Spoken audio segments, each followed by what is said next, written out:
तो देखो भाई लोग, फाइनली आज का स्मैकडाउन का एपिसोड खत्म हो चुके हैं। आज के स्मैकडाउन में रैंडी ओर्टन भी शो के ऊपर थे एंड ये चीज़ बहुत ही ज़्यादा एक सरप्राइजिंग सी थिंग तो नहीं थी, क्योंकि देखो सर्वाइवर सीरीज में हमने देखा दो सुपरस्टार का रिटर्न हुआ, CM Punk and Randy Orton, and ये चीज़ तो कहीं से कहीं तक भी एक एक्सेप्टेबल वाली थिंग नहीं थी कि Randy Orton and CM Punk दोनों के दोनों ही रॉ पर आ जाएं, एंड ये कुछ एक्सेप्टेबल था भी नहीं। एंड स्मैकडाउन भी भाई इस चीज़ को एक्सेप्ट नहीं करता कि भाई दो में से कोई एक सुपरस्टार तो एटलीस्ट स्मैकडाउन पर आना चाहिए।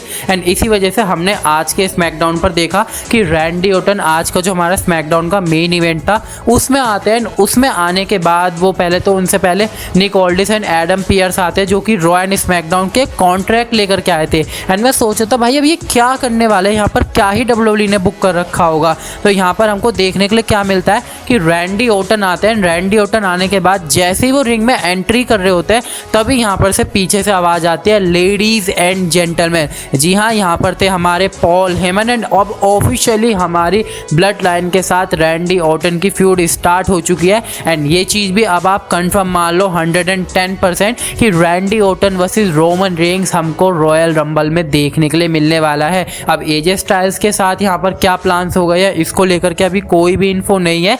जैसी कोई अपडेट आएगी तो मैं आपको जरूर बताऊंगा।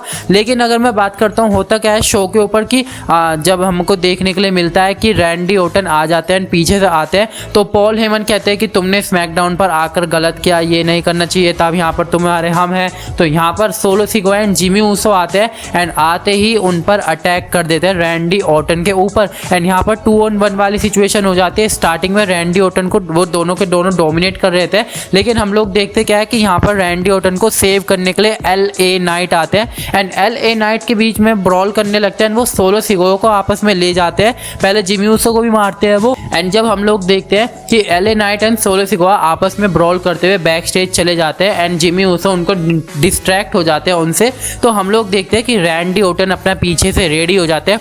एंड पहले हमको रैंडी ओर्टन की विंटेज DDT देखने के लिए मिलती है एंड उसके बाद हमको देखता है उनका एक most famous move RKO। And उसके बाद हम लोग देखते हैं कि Randy Orton raw and SmackDown दोनों का ही कॉन्ट्रैक्ट उठाते हैं एंड वो माइक भी उठाते हैं, लेकिन उसके बाद वो माइक को फेंक देते हैं। यहाँ पर बार बार पॉल हेमन कह रहे थे गो टू द रॉ में चले जाओ, रॉ में चले जाओ, स्मैकडाउन में आने की जरूरत नहीं है। एंड यहाँ पर से रैंडी ओर्टन को चॉइस करना था कि उनको स्मैकडाउन में आना है रॉ पर, तो वो यहाँ पर से कौन सा कॉन्ट्रैक्ट साइन करते हैं, वो साइन करते हैं स्मैकडाउन का एंड रॉ का कॉन्ट्रैक्ट वो फेंक देते हैं। एंड उसके बाद वो माइक उठा करके बोलते हैं पॉल हेमन से कि जा करके बोल दो डैडी इज बैक, यानी कि तुम्हारा बाप वापस आ चुका है। एंड भाई यहाँ पर से ऑफिशियली हमको फ्यूड की स्टार्टअप देखने के लिए मिल चुका है Roman Reigns versus Randy Orton का। एंड डब्ल्यूडब्ल्यूई ने रोमन रेंस को भी कुछ डब्ल्यूडब्ल्यूई के 3 शो के लिए अनाउंस कर दिया गया है ऑफिशियली, जो कि स्मैकडाउन पर रोमन रेंस आने वाले हैं। अब देखो इनकी फ्यूड किस तरह से बिल्डअप करती है डब्ल्यूडब्ल्यूई, कैसे इस फ्यूड को 2 महीने तक स्ट्रेच करती है,